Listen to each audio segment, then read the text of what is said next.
All right, now we're back for part 3 of the Rule 56.1 statement and opposition. If you haven't watched part 1 or part 2, just to let you know, I'm only going to go through the newly redacted parts of it, because I've already done videos on the rest of it, the parts that were unredacted. It's okay. So, and this is a huge document, so I'm trying to conserve time. If I think that the unredacted part needs like a bit of background context as to what it's referring to, then I will just give a brief explanation of that. Some things have been really shocking. We've seen Taylor Swift communications in part 1. We've seen that she actually told, Lively actually told her agent at WME that, because she was expressing anger and frustration that they weren't giving her the dailies, that her HR report was ready to go, which I think that's so bad. Okay, so we're going to continue.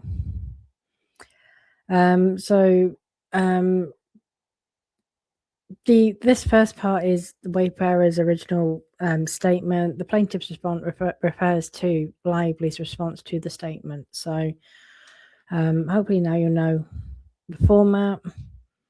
So, prior to shooting, Lively had repeatedly raised concerns about her own weight and physical appearance to Baldoni and her agent in connection with the shoot.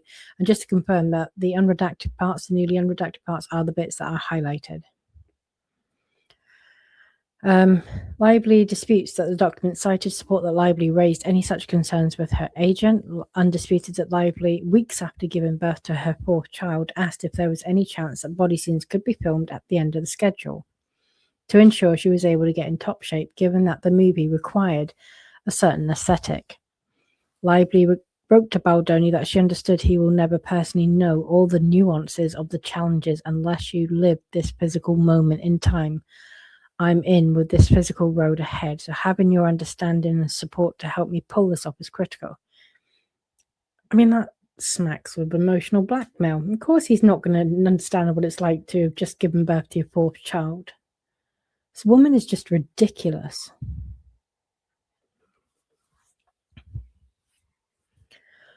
On one occasion, Lively advocated to change her character's wardrobe because her preferred option was much sexier.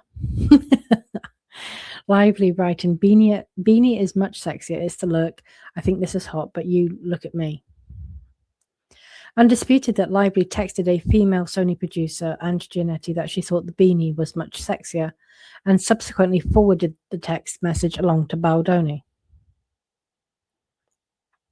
I don't know why she kind of flowers up the language to distract from the initial message, the pared down message that, Wayfarer saying, well, this is what you said. You said you wanted sexy.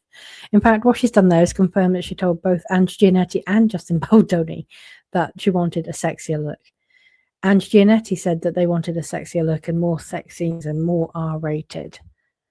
So I don't know what Lively is trying to do here.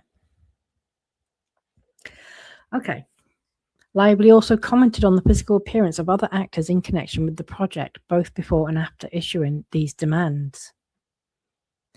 I really wanted to know what this was all about, and it was redacted when I first read it, so I'm quite excited now. When discussing one potential actor in the film with Baldoni on March 29th, 2023, Lively said she was meeting an actor who Sony likes. He's pretty. When discussing the marketing of the film in May 2024, Lively wrote to a younger male cast member, I'm becoming pimp adjacent. Put on a short little skirt and get on that corner, Sklenar. What the fuck? Well, we knew she was dressing Isabella Ferrer. I didn't know she was dressing Brandon Sklenar too. She disputes it. It was Baldoni, not Lively, who commented on the physical appearance of other actors in connection with the project when he wrote that he was meeting an actor who Sony likes. He's pretty. Undisputed that Lively made a joke to Sklenar. Oh, it's a joke. I didn't get the memo. I would have thought it would have been sexual harassment, but apparently it was a joke. A friend and co-worker who was 33 years old at that time, yeah, but that's still younger than you, regarding her helping to facilitate his participation in certain press events, which did not comment on his physical appearance. Well, you told him to wear a dress, a little skirt, and get on the corner. You were literally suggesting that you were pimping him out.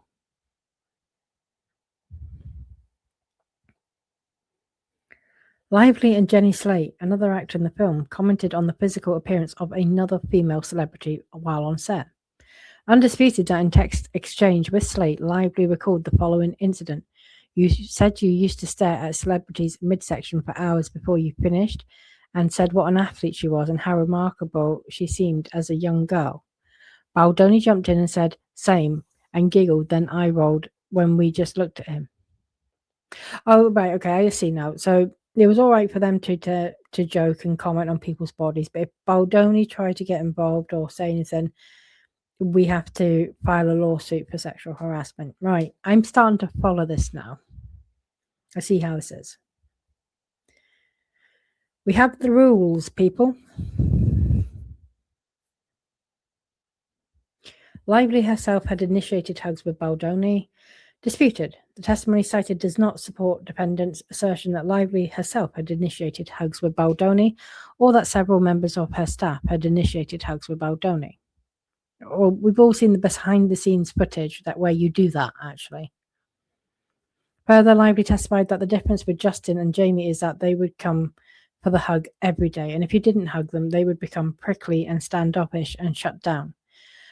I often tried to busy myself so I didn't have to give hugs. Sometimes it was easier just to do it and get it over with so that the work wouldn't be affected. There were some days where it was just easier to hug him.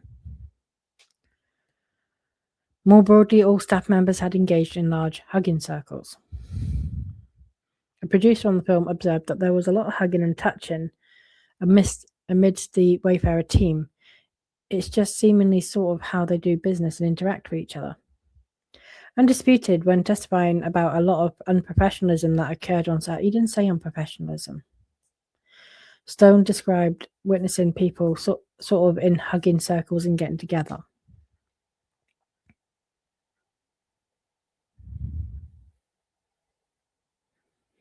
Jenny Slate, another female actor, privately admitted that she too had made personal sexual comments on set.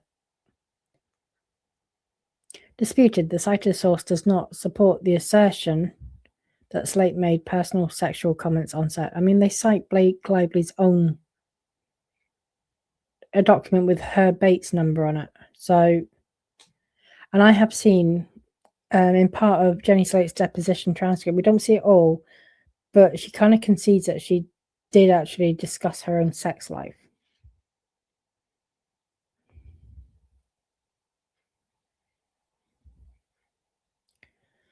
Lively and her counsel responded by threatening Wayfarer and Sony that Lively would not return to complete the film unless her protections were accepted without negotiation. Disputed.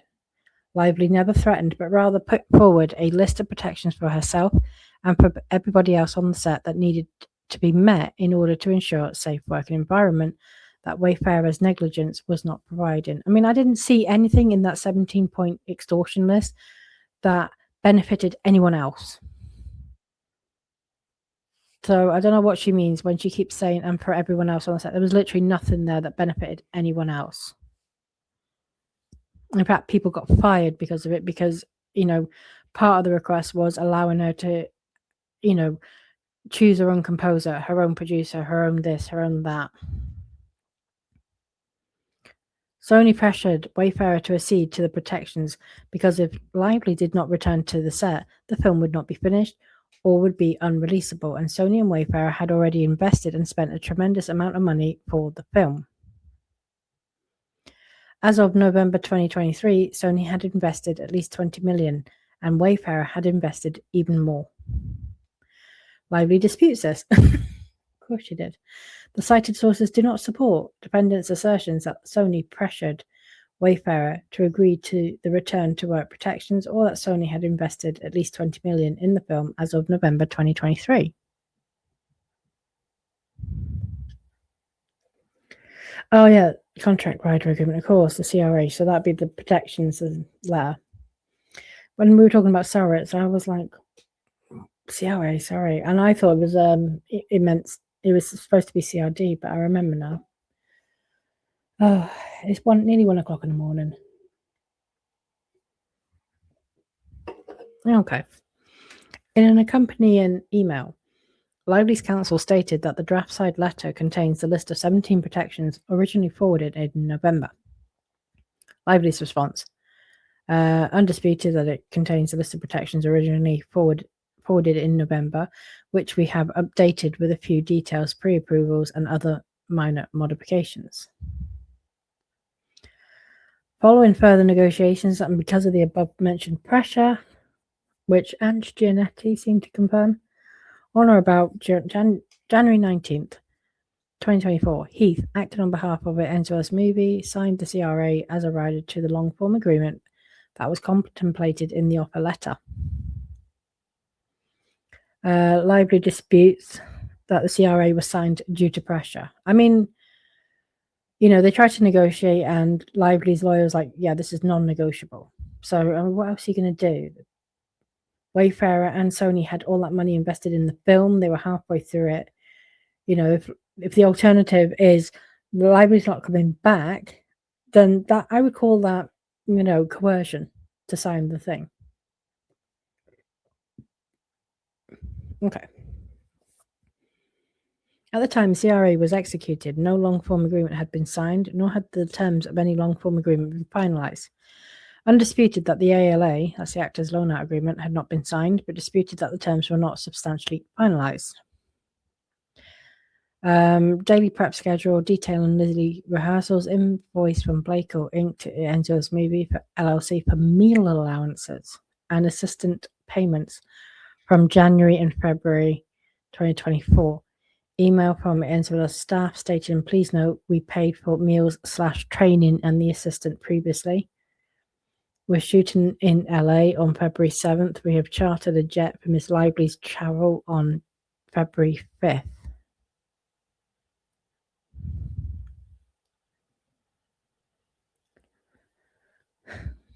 Right, okay. Following Lively's insistence on a list of protections, instead, Lively's control over the film continued to expand, etc., etc. Right, disputed. During 2024, Baldoni and Heath diminished Lively and her role in production through post-production and promotion of the film. How did they diminish her? For example, on May 6, 2024, Baldoni and Heath shared with Hoover at a dinner that Lively was taking over the film, saying, we're not saying she's a narcissist, but she's exhibiting narcissistic behavior. And that she was making their lives very stressful during the film and it was not a good experience. I mean, that's their opinion. They're entitled to that. They're entitled to say that. They're finding her behavior stressful. And it was not a good experience for them. In post-production, Wayfarer and Baldoni fought Lively's involvement at every turn, attempting to block her access to the footage. You're not fucking entitled to access to the footage. Railing against her role in the edit and throwing a temper tantrum over the feedback to the trailer. Well,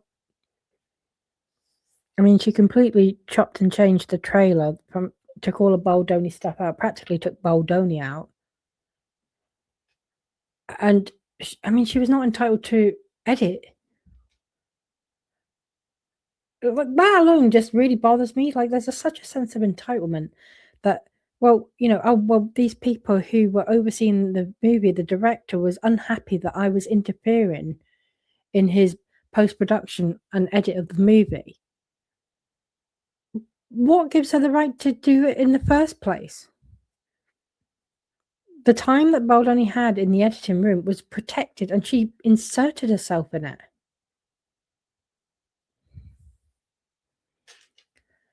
Jesus Christ. I can feel that there was absolutely no reasoning with her at all. I can feel it. Okay, so now we're on to the January 4th meeting. The meeting was intended to review new pages and discuss other aspects of production before shooting. When the parties arrived, they were surprised to see that Lively had invited her husband, Ryan Reynolds. Reynolds then berated the Wayfarer parties for their alleged mistreatment of his wife. Disputed that attendees were surprised by the nature of the meeting, given that the CRA specifically indicated all hands. Yeah, but the thing is, right, she only invited Baldoni, told him that he could come alone if he wanted to. So if this was supposed to be an all hands meeting, she did not make that clear. And in fact, I would go as far as to say she actually misled Baldoni in the nature of the meeting. She did not invite anyone else. She did not make it clear that it was going to be the meeting that was in the 17-point list. Did not give advance notice of what would be discussed. All the things that would be normal if it was some kind of HR type meeting. And she did not do that. Because it does, she says here, the meeting resumes, which will include the production resumes, which will include the director, the existing third-party producer, the Sony rep, the newly engaged third-party producer, artist and artist designated representatives. Well, she did not let anyone else know. She did not inform Todd Black, to our knowledge. She did not inform Alex Sachs. She did not inform Ange Giannetti. Further disputed that Mr. Reynolds berated the Wayfarer parties and asserted proposition of fact that did not occur and that no evidence cited by the defendant's support. Well, Jamie Heath said he went on for 6 hours ranting at Justin Baldoni. Okay.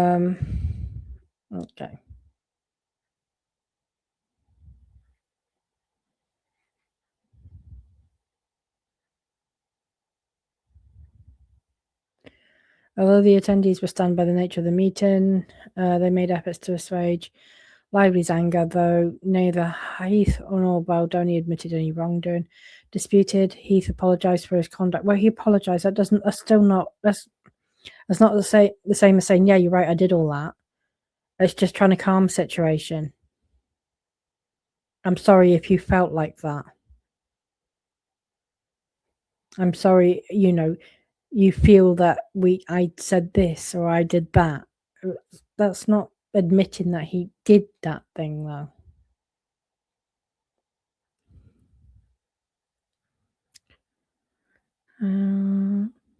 Okay, Sarwitz was never aware that anyone ever referred to the meeting as a HR complaints meeting. Undisputed that he was not aware of anyone using this specific phrase because, in fairness, Lively herself did not use it.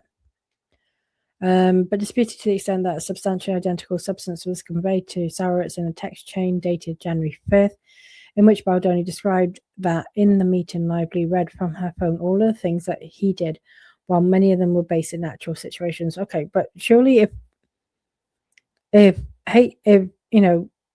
Sarowitz was so senior, people reported to him, he was overseeing the anti-discrimination, blah, blah, blah. Why was he not invited? Why was Cynthia Barnes-Slater not invited? Why was Lively's agent not invited? Baldoni's agent? Where are all these people? If it was a meeting that was related to the legal document, the 17-point list of protections, blah, blah, blah, that was drafted by her attorney, Lindsay Strasberg, why was Lindsay Strasberg not invited? They were cut out. She did frame it as an informal, yeah, let's get together. And Justin Baldoni kind of did say that to Danny Greenberg, that he felt it was a trap. Because she hadn't been on speaking terms with Baldoni. All of a sudden, she's messaging and said, "Hey, come over to my place, etc., etc. Buckingham Palace on this date and this time. You can come alone if you want." In which Baldoni described in the meeting, Lively read from the phone all the things that he did, while many of them were based in actual situations. The events were wrong and things were taken completely out of context. The word creepy and abuse were used in reference to me in my behaviour. I was then given the words of what to say and had to apologise, which I was unable to do because my brain was trying to comprehend what was happening. Okay. Between December 6th and December 10th, 2023, Lively insisted upon revising and did revise numerous scenes in the film. Undisputed.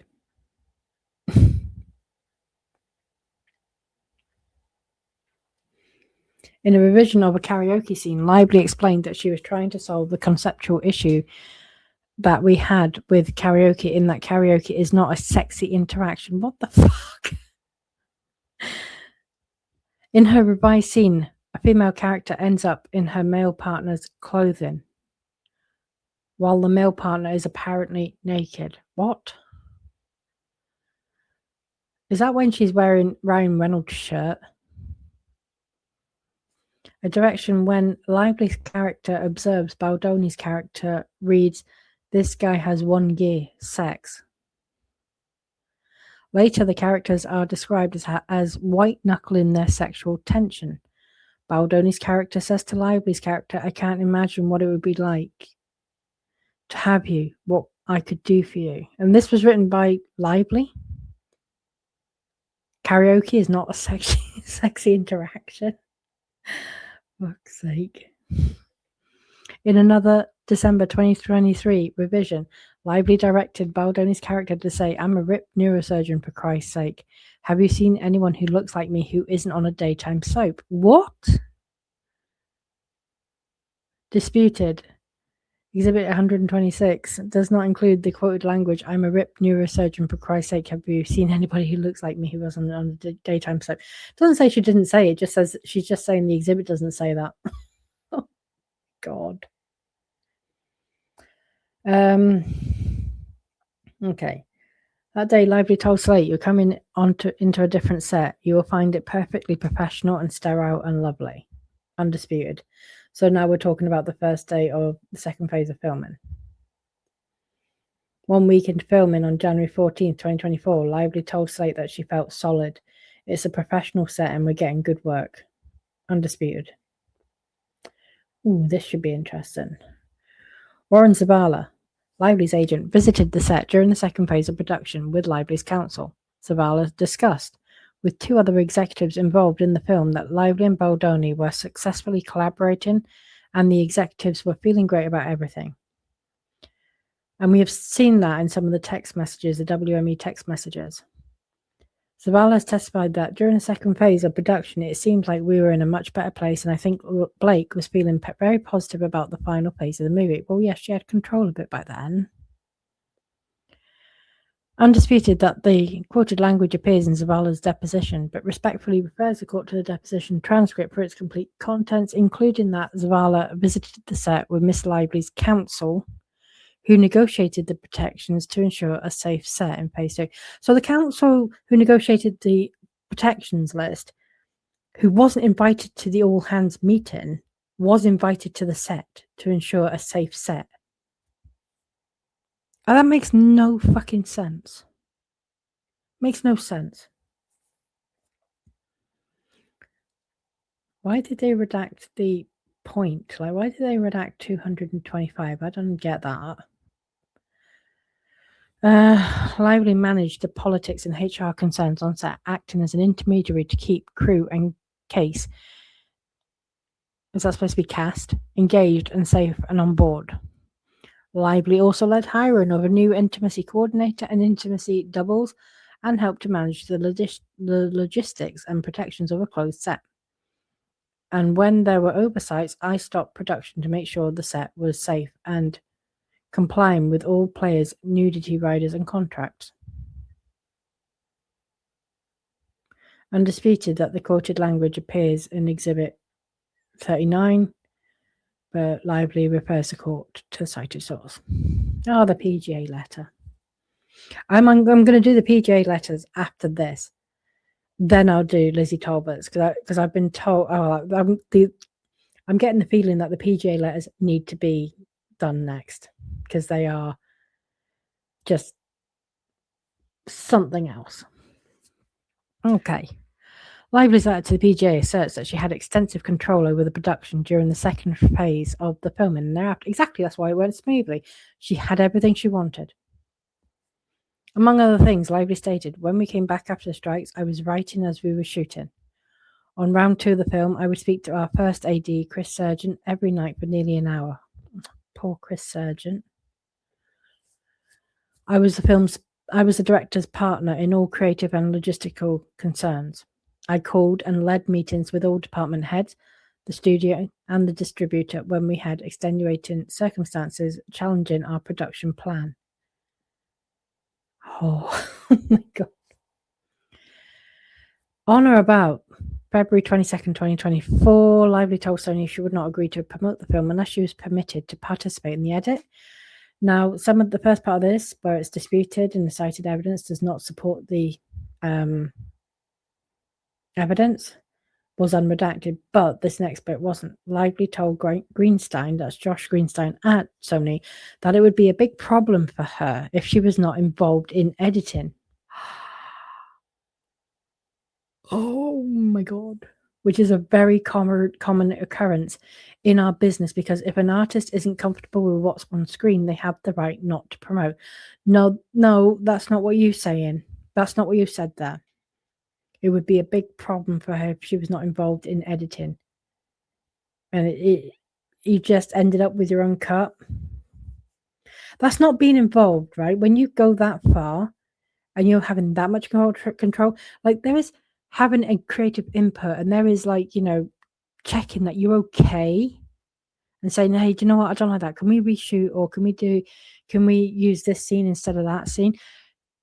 Cutting your own film is not being involved in the editing to make sure that you're comfortable with what's on screen. That's bullshit.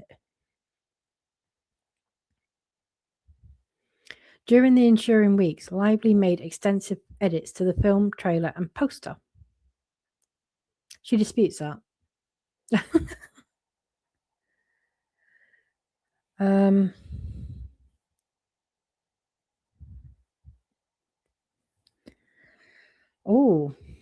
Lively told famous friends Matt Damon, Lucy Damon, Ben Affleck that she rewrote the script. I directed every actor. She also did not hesitate to disparage Baldoni among her Hollywood crowd, describing him to Ben Affleck, for example, as a chaotic clown. And then it's quoted, her message is quoted, I ended up rewriting and restructuring the entire script. I also ended up having to direct the movie via the chaotic clown, director, actor, producer, financier, studio head at the center. Oh my God. She's spent all this time making claims that Baldoni's done unscripted this and gratuitous that, and then she's sitting here texting her friend saying, yeah, I ended up rewriting and restructuring the entire script.